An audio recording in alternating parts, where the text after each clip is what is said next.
Mas transar é tão prazeroso quanto falam? E eu sinto que essa pergunta daqui é muito uma pergunta de adolescente. A gente tem... Isso é uma coisa que não muda, assim. Uns usam uns calça skinny, outros calça larga, uns são cringe, outros não são cringe, né? Pode tomar café da manhã, não pode, pagar boleto, não pode. Mas uma coisa que eu vejo que é muito comum nas gerações é que o jovem, ele tem muito essa coisa da sexualidade, né? Do, meu Deus, será que transar é bom? Será que transar eu vou gostar, é legal? Como é que é a relação do jovem com essa descoberta do sexo, doutora? É isso mesmo, é muito uma expectativa, vai se construindo uma expectativa muito grande do que é que eu vou encontrar, né? E eu acho que fica essa pergunta, mas será que é tão prazeroso assim? Porque a galera fala que é um negócio, e aí você vai criando aquela coisa de eu quero viver logo esse sexo. Uhum. Isso, por um lado, pode ser legal se você usar isso de uma maneira construtiva, né? Desde que a gente está falando de consumir conteúdo e consumir conteúdo de qualidade, entender o que é uma educação em sexualidade, gente. Não é educação sexual, é educação em sexualidade. Então é entender quais os sentimentos que vão estar envolvidos nesse sexo, como é que eu me sinto frente a isso, que horas que eu quero viver isso. Se eu for me construindo dessa forma, cara, ele vai ser muito legal, né? Agora a questão é que a galera fala e acontece. Eu já tive pacientes que foram para transe e falou: porra, eu tava esperando fogos de artifício e foi um estalinho, Ah, né? não. Tem um E, rolê aí que é melhor ficar em casa jogando Xbox. Pô, o Game Pass tem hora e dois, mó bom. Tem então, aqui. olha, dica do Edson aí pra gente, né? Fala, Mas Michele, tem uns enfim. rolês aí que não compensa. Você chega lá e fala, porra, paguei gasolina, a gasolina tá mó cara, eu vim aqui pra isso, sabe? Mas É, tem esse glamour, né? Mas é isso, tem uma Nossa! glamorização, né, do que tem que ser, do que tem que fazer, e essa glamorização que eu acho que não leva a nada. Então você tem que muito mais entender como é que seu corpo responde, o que que tu tá afim de fazer na hora, o que que você acha que vai ser legal. Não vai na ideia de performar. Se for performar, aí não vai ser bom, aí você vai ficar com essa ideia do estalinho, vai falar, o que que esse povo fala que é tudo isso e não é tudo isso. Mas você falou isso, Michele, você falou rapidão de educação em sexualidade. Como é que você vê que tá... A resposta eu já sei. Mas a gente está avançando nisso no Brasil? Você acha que a gente está oferecendo essa educação em sexualidade de qualidade para os jovens? Olha, eu vou colocar sua pergunta quase que como a do Will. É sério que você quer que eu responda? Tipo, na atual circunstância que a gente vive, assim, mas tudo bem, eu vou te responder. Você é o anfitrião aqui, vamos lá. Não, a gente não está avançando nada, pelo contrário, a gente não está com política de governo para isso. A gente teve corte de verba, inclusive, né, para muitos programas de educação em sexualidade, para muito. Enfim, às vezes eles querem uma coisa muito restrita só, né? E por isso que eu falo a diferença, né? Quando a gente fala educação sexual, o que a gente tem mal e porcamente é tipo, veste a camisinha, senão você vai pegar IST ou vai engravidar. Isso não é educação em sexualidade. Eu tô escrevendo uma palestra, depois eu até te falo em off qual palestra que é uma palestra Ah, bem legal, grande que eu vou legal. fazer. E eu até Boa. conto uma história do meu pai, que eu, conversa mais longa que eu tive de sexo com meu pai, mais longa assim, mais profunda. Um dia eu tava em casa, jogando Final Fantasy VIII, sei lá. Meu pai chegou, jogou uma camisinha no meu colo, olhou pra mim assim e falou: Ó, se tu engravidar alguém, te mato. E essa foi a conversa de sexo que eu tive na minha casa. Maravilhoso diálogo, olha aí. Então é isso, sabe? E quando eu falo de educação em sexualidade, tem alguns programas muito legais na Europa, que é uma abertura para o jovem, para o adolescente, falar o que que ele espera desse momento.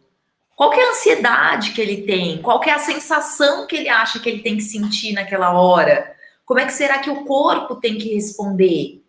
Tá? Eu já tive paciente de 20 e tantos anos, quase 30, chegando no meu consultório dizendo assim: você sabia que camisinha tem lado certo para vestir? Eu falei: sério que você descobriu isso? Aos 20 e poucos anos. Isso não é raro. Aí o cara falou assim: porra, por isso que era difícil antes. Eu tentava Porra. colocar e não ia. Olha aí, entendeu? Se você colocar do lado certo, vai. Então, quando a gente fala de educação em sexualidade, é isso. E, infelizmente, é algo que a gente não está tendo. Então, pelo menos vamos aí. Vamos usar as plataformas, vamos usar canais para buscar uma informação de qualidade. E acho que aproveitar assim sua deixa. Eu acho que o perigo que a gente enfrenta hoje é isso, né? Porque educação sexual em casa não existe. Quem fala que existe educação sexual em casa é mais iludido do que quem acredita em terra plana. É mais fácil a terra ser plana do que existir educação sexual em casa. Eu vou falar de educação sexual na escola. Primeiro, qual educação? Como? Com professores mal treinados, sem estrutura, sem um espaço horrível. Minha mãe é professora pública, eu ouço histórias assim que você fica horrorizado, assim. Sim. Graças a Deus ela tá aposentando, graças a Deus todos os dias que falta 1 ano para ela se aposentar. E aí a gente acaba terceirizando isso para, não, mas vai ter um canal no YouTube aí, vai ter... E na nossa época a gente ainda tinha a sorte de ter doutora Jairo Bauer, Penélope Nova, a própria Suplicy, a Marta, tinha um programa. A Marta que abriu esse caminho, né? Aqui no Brasil, ela, precursora. Sim. A gente que é velho, a gente lembra, o jovem não deve saber, né? Eu tô adorando o Edson se chamando de velho nessa live, gente. Tô saindo daqui jovem hoje. Pra molecada aqui dessa live, eu sou tiozão. E hoje não, e aí você tem a internet. Só que hoje o problema da internet é que você acaba caindo num chan. Você acaba caindo no canal do Red Pill, do Migto. Você acaba caindo no cara que lá, o neonazista, que tem um grupo misógino para falar que mulher é tudo buraco. Uhum. Então a gente acaba meio que rifando a educação sexual do jovem para quem estiver lá. É o algoritmo que vai determinar, tipo, se vai ser uma educação sexual de qualidade. E no próprio YouTube, assim, se você jogar lá uma pergunta de sexo, cara, é uma loteria. Sim. E é muito difícil, assim. Sim. Eu prezo muito essas conversas, tanto essa conversa que eu tenho com você, como as que eu tive com o Dr. João Brunhara, algumas que eu já tive com a Letícia, a especialista X, alguns outros muitos terapeutas sexuais, a própria Kátia Damasceno, que veio gravar com a gente, tu e Biel, vários amigos que eu tenho da área, porque acaba sendo conversas muito esclarecedoras, a gente poder trazer profissionais, o próprio Jairo Bauer, sou muito fã do Jairo, tive o prazer de gravar com ele, o Drauzio também, tive o prazer de gravar com o Drauzio Varela, e porque a gente poder trazer esses profissionais para esse contexto e trazer as conversas mais embasadas, porque eu vejo muito achismo, muito... me disseram que disseram, ou vai por isso, e você fala, mas por que é isso? Pô, eu tô escrevendo aqui um texto sobre sexo, eu tô na queridíssima Medical News Today, lendo uma série de artigos para eu entender qual pesquisa que eu vou usar ou não. Tô no NCB, tô num monte de lugar, porque eu gosto, que eu sou jornalista, que eu trago, mas não é todo mundo que tem esse compromisso, né? Uhum. Então, eu fico muito preocupado porque a gente tá rifando a educação sexual do jovem, assim, eu acho que é talvez é um problema. É um problema, porque o ideal, né, até quando eu tenho pais, assim, né, que vem falar assim, né, o meu filho, adolescente, não sei o que, deixa lá que ele tá consumindo um conteúdo. Mas é legal você entender que conteúdo é esse que ele tá consumindo, é legal que você possa conversar sobre esse conteúdo, né, e claro que eu vou falar aqui chovendo molhado, mas acho que vale a pena a gente repetir. Educação em sexualidade não incita a sexualidade de ninguém, né? A gente não incentiva, a gente não provoca, pelo contrário, né? A gente previne. Educação em sexualidade é indicativo para a prevenção de abuso infantil, né? Educação em sexualidade é um preditor para menor disfunção sexual ao longo da vida, para uma maior satisfação sexual. Né? Isso é o fato. Tem uma história que eu vi, é uma das histórias mais chocantes sobre educação sexual, assim, e que exemplifica muito do como é importante, de crianças vítimas de casos de abuso, que o abusador pegava a criança de 4, 5 anos, e aí ele vai trocando as palavras. Então, essa daqui é a sua bonequinha, esse daqui é o carrinho do tio, então o tio vai pôr o carrinho na sua bonequinha. E aí a criança não entende o que pode encostar, o que não pode encostar.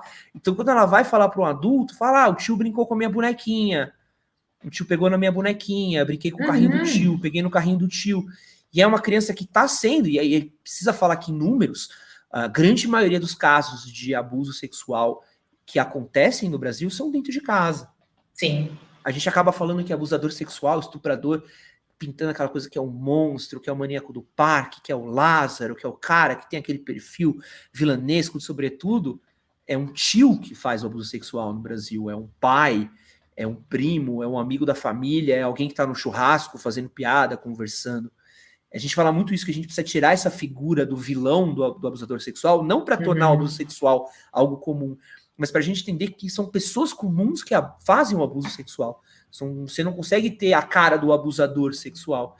E tudo isso começa, né, nessa educação para jovem, para criança, né? Isso, então é isso, é prevenção, é o que a gente está falando aqui de poder viver uma sexualidade de maneira mais satisfatória, quantas coisas também a gente poderia minimizar, né, se a gente está falando até de saúde mental, né, quando a gente vai perceber questão de orientação sexual, de identidade de gênero, né, se eu tenho uma educação em sexualidade, se eu tenho uma abertura para falar disso, olha que caminho menos sofrido que seria para tantas pessoas, então... Enfim, desejo por um futuro melhor, quem sabe.